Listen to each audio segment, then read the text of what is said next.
Young, and I'm gonna talk about the topic named why we should have robotics.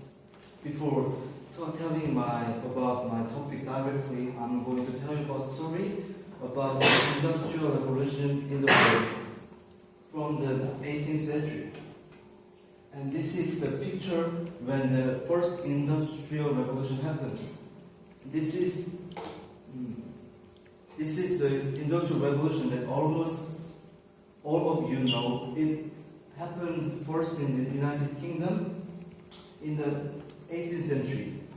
It has based on steam engine, and the machine which is used by steam engine in the handcrafting manufacturing era has originated to the machine which produces goods repeatedly when the revolution of mechanization happens.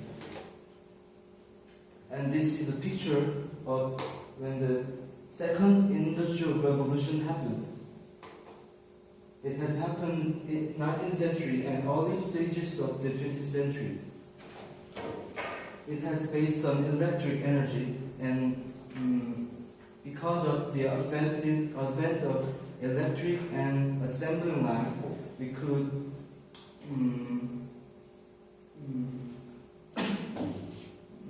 based on electric energy and assembly line, we could see the revolution of mass production. And this is the picture when the third industrial revolution happened.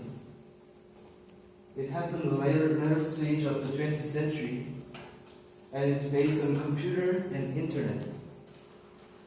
Era of this industrial informational revolution has opened, which enables sharing and process and creation of the information, and it could happen thanks to the advent of the things such as like semiconductor or computer and internet technologies.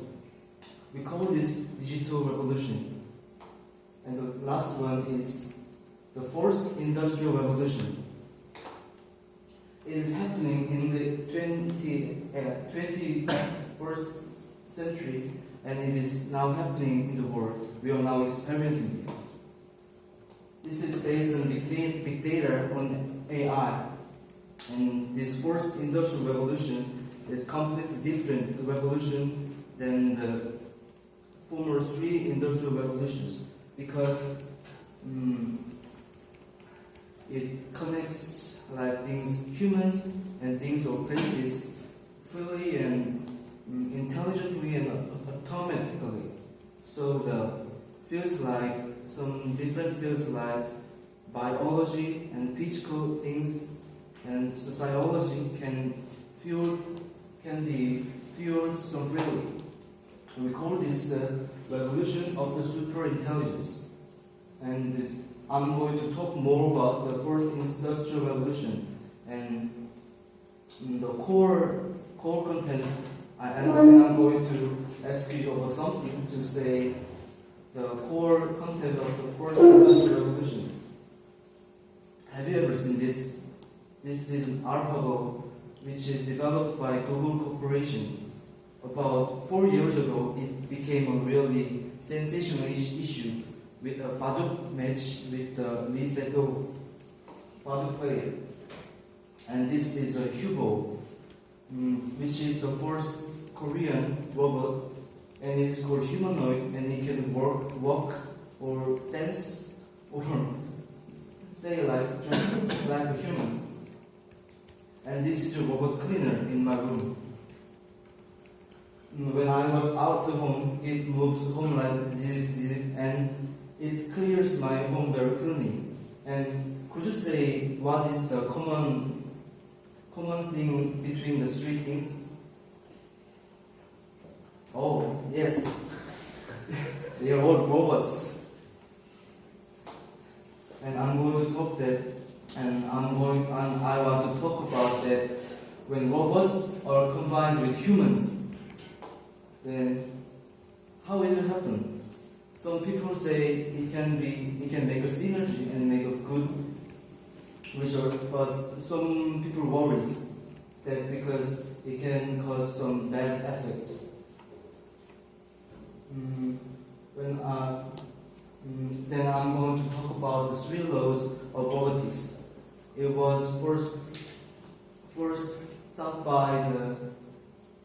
Russian science fiction writer and biochemist whose name is Isaac Asimov.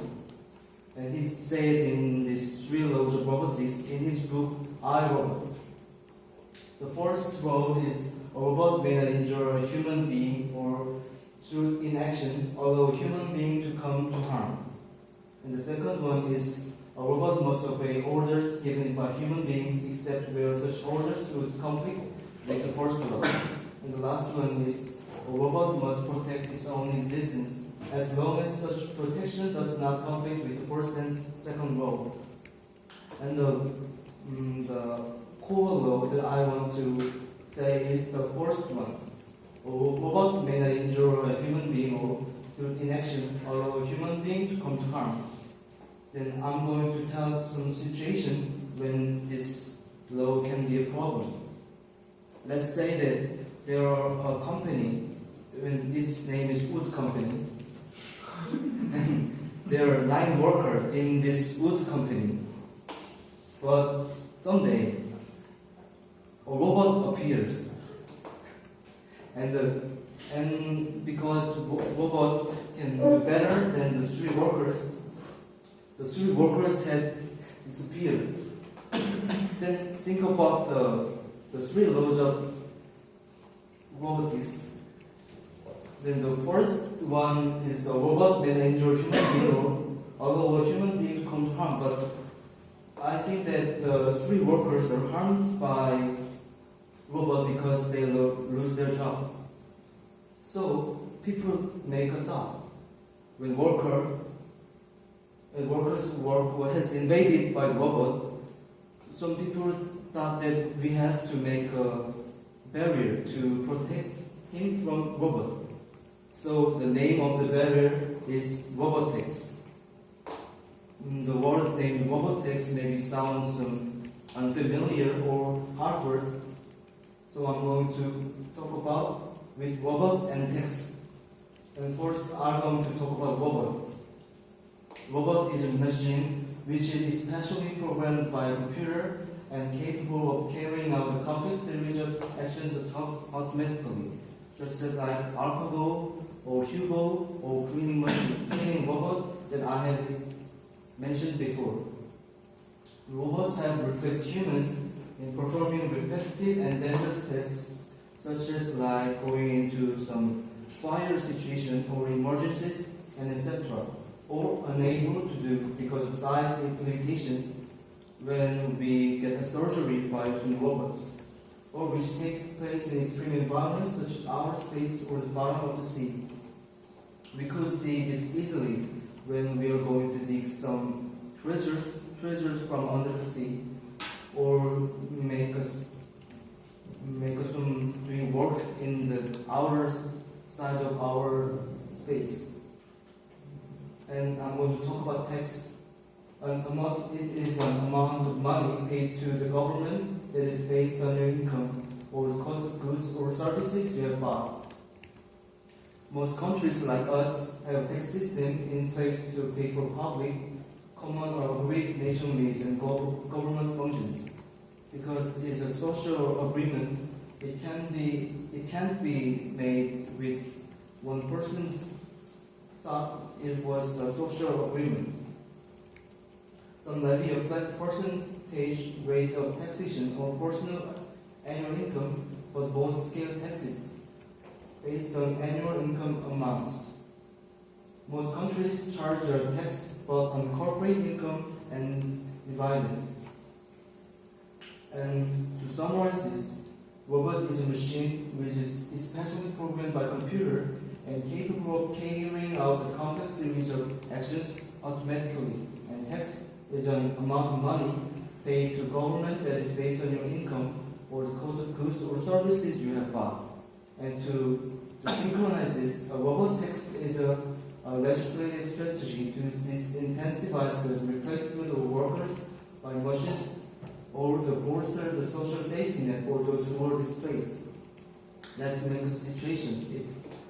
If one worker make a profit of 5, but one robot can make a profit of 10. So some manufacturer can think the robot is much more effective than worker. But by making robot tax on robot with the amount of the cost of 5, then the worker and robot has equal amount. So we can protect workers from the robots. And I'm going to tell you about the benefits of robotics. We can earn finances to solve problems of the losses of the jobs in the first industrial revolution. Because the core content of the first industrial revolution is robot. As the time goes by, the use of robot will be more happen more a lot. And because of the AIs and industrial robots, 6.1 million of jobs will disappear worldwide. So to solve this problem, these structural job losses can cause long-term recession and social anxieties. It is like the depression in the United States in the 1920s. So we can keep economic activities based on human, not on robots or machines by giving a robot tax, and by letting manufacturer to give a robot tax on the country. And also, robot tax can ensure basic living to the unemployed person and help them to find new ones. In summary, robot tax can help people not lose jobs, but and also when people lose jobs, can make them to get jobs more easily. And also we can earn time to minimize the difference between the development of the industry and people's conception. We call this the cultural lag. There is material culture and non-material culture, but the speed of the material culture is more faster than non-material culture. Then there can be a difference in the material culture and non-material culture. And to minimize the difference, we could make a robot tax. And do you heard about the Red movement? It happened during the first or second industrial revolution. It means it happened because of cultural lag. Some workers in the United Kingdom has thought that the machines are getting our jobs so easily, so some workers have destroyed their machines. So I think that robotics can have a good result on our society.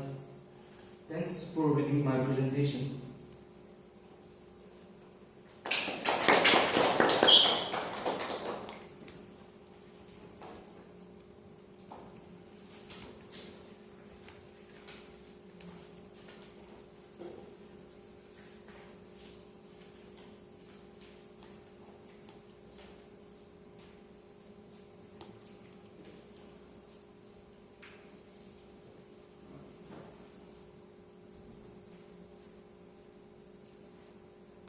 Any questions? Comments?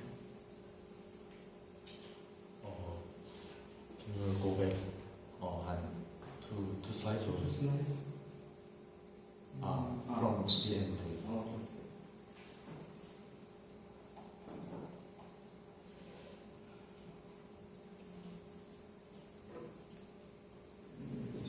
Maybe this? Next. Yeah. Yeah.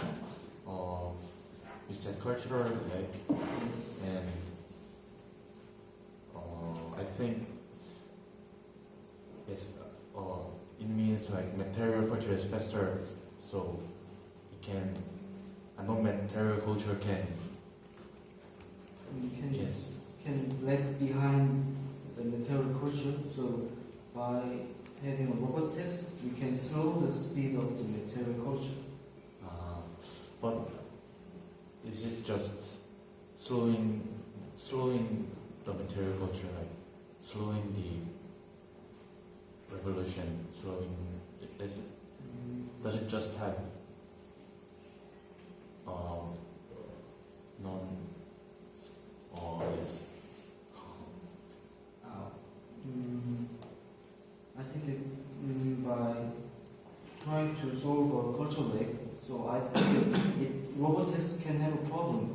because it can slow the speed of the material culture like robot.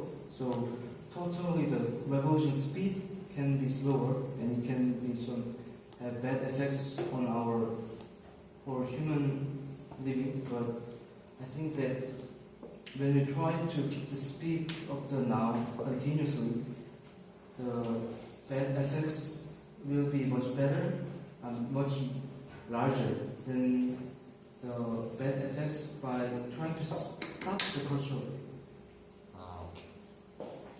Okay. Was this an academic presentation? Is this supposed to be a TED talk or an academic presentation? This is an academic presentation. Okay. So it would have been good to see some counter arguments. In economic analysis, people say that the Luddites were completely wrong, right? So they tried to smash the machines because they thought it would take their jobs. And it did take old jobs, but it provided new jobs. So it added to the economy. By stopping people from doing very simple work like moving a loom, if a machine could do that instead, somebody could have a job making sure the machines that were moving the looms were working, and the number of jobs that were doing that actually increased. So, we don't want people to have to clean the floor. We want people to maybe manage a bank of robots that clean the floor and fix them and do stuff that robots can't do, right? So, economic analysts say that we don't need to worry so much about things like solar power. Like Donald Trump, for example, thinks that we should invest in coal. And we know what investing in coal is doing to us, right? But he ignores the fact that the solar industry in America is the best in the world. And more jobs are being created in the solar industry than are being lost in the coal industry. But by focusing on the coal industry, he's actually causing the solar industry to lose its advantage. So some countries might go robot tax and some countries might not. And then those countries will have a disadvantage and their economies will probably slow down compared to countries that don't have a robot tax. So, when we do an academic presentation, we need to look at both sides of the issue, not just give one thesis. Also, we need evidence. You've made a lot of assertions, 6.1 million jobs will disappear, but you don't have any source for that. That's just one opinion. Another opinion is that as we use more AI, people's jobs will have more dignity, right? So we won't have floor cleaners anymore. We'll have people who manage robot floor cleaners, right? So, some people think the jobs won't disappear at all. Have you considered the non-Luddite opinion? Because you're kind of defending the Luddites, but there's no historical reason why the Luddites were right. They were just scared. But you're kind of presenting the fear, but not really analysing it from both sides. The Luddite movement is just an example. It's an example, but it's a fitting example because it's an example of the fear that people have of progress. But progress doesn't necessarily have to mean that jobs will be lost. If the human population can decrease, maybe we can all do better stuff like be teachers or, do things that give us more dignity as human beings. Like driving a taxi isn't a particularly nice job. If robots can drive taxis, maybe the taxi drivers can do something that gives them more dignity,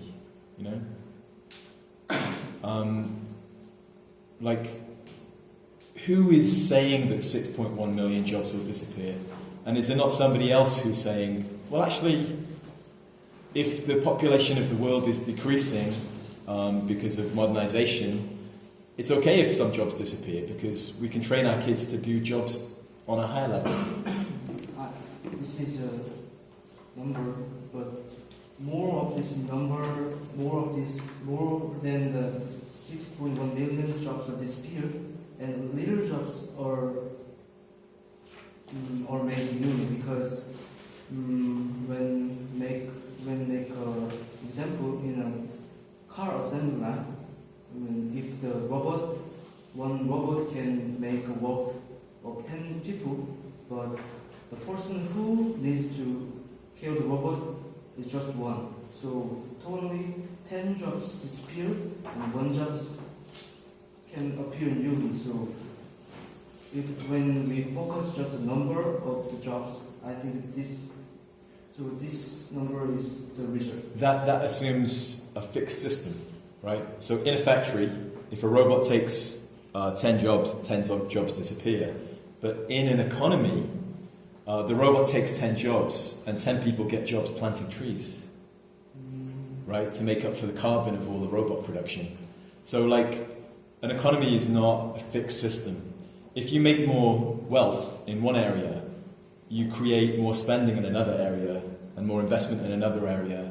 Maybe the guys who used to do the robot jobs can become programmers or robot maintainers, or, you know, the Luddites, they may have lost the job for a generation, but more jobs appeared elsewhere. Like, it adjusted itself. In the end, employment got fuller after the Industrial Revolution. More people had jobs, and more people had welfare, more people had food, more people had education. The Industrial Revolution was actually good for employment in the long run. And there's an argument that the fourth Industrial Revolution can also be good. You've presented one position, but we don't actually have any evidence of jobs disappearing, because you said that we're right now in the middle of the fourth Industrial Revolution. Do you know what the current worldwide job situation is? Well, I can understand. Do you know what the current situation of employment in the world is? Right now in 2019, are the number of jobs, is unemployment going up or is unemployment going down? The number of unemployment, I think the number of unemployment is, the number of unemploymented person going up. Globally it's going down. Going down? Yeah. It's an unprecedented employment boom right now. We can't quite understand why, but right now there's more jobs. For example, England is having Brexit, which is having a bad effect on the economy, but unemployment is at its lowest point for 10 years. And I don't know about Korea, but globally there's a big increase in the number of jobs available. In Japan, they really have to compete to get jobs, and a lot of Korean people are going to Japan because there's a jobs boom in Japan. So this is something that really has two sides, right? You might think it's very obvious that jobs will disappear, but I think a lot of economists would argue that jobs don't have to disappear. Maybe a job in the countryside in Jeonju will disappear, but another job will appear in Seoul, or another job will appear in Japan, or we just have to move around more. When we see just one side, we could feel that the jobs will disappear, but you're saying that when we see more widely, individual cannot. Yeah, and that is the official analysis of the Industrial Revolution. Yes, the Luddites were afraid that they would lose jobs in that particular factory, but if they were willing to move to another city, they could have got a better job where they didn't have to break their fingers. Yeah. So the jobs that the Luddites lost were jobs that were very hard on their bodies, like things that involved wearing out their joints and stuff like that. But if they moved to another town, they could get a job leading a horse, or driving a steam train, or doing a job that didn't hurt them in the same way, like higher level job, less indignity. So, yeah, it would be good to see a balanced perspective. Yeah. An academic presentation is not just giving one thesis, it's looking at counter-arguments, rebuttals, arguments, and looking at actual evidence from experts, so we know who is saying what. Like, who says 1 million jobs will disappear? Somebody who doesn't like computers and IT, I guess. Like Donald Trump might say that, but I don't know if Donald Trump is the best economist to quote, right? I don't know who said anything in your presentation. So it makes me just wonder, I would like to see the data, I'd like to see the different opinions. Because the historic, you base the idea that the Luddites were afraid of losing jobs, but actually the number of jobs increased. and you're using that evidence to say that the number of jobs will disappear in the fourth industrial revolution. But so far, if the fourth industrial revolution is happening now, the number of jobs has increased, which kind of means that your thesis is wrong. I hope I'm right, and I hope you're wrong, because that's good for humanity. But like current evidence, the Luddite evidence doesn't fit, and current evidence is not that we're losing jobs; it's that jobs are actually increasing. What's going to happen in the next couple of years, I don't know. But any other questions or perspectives on this?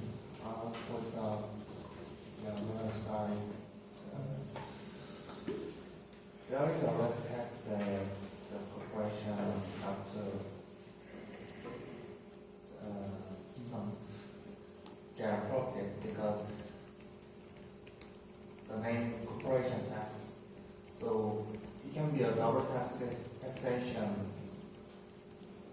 and I think there is unfair. The tax includes the cost to make unemployed person make educated or having a skill. So I think that could be think like just fair one. Yeah. But in terms of the corporation, they just want to get a profit by using the robots instead of inefficient human labor. So I think that then the corporates will try to make more efficient robot to minimize their loss. So if the situation continues, the situation wouldn't not be the worst, because by developing robot to make having more efficiency. So that's my opinion. By the way, how many more presentations do we have today? 2 more? Okay. I think we could talk about this all day, but yeah, let's move on.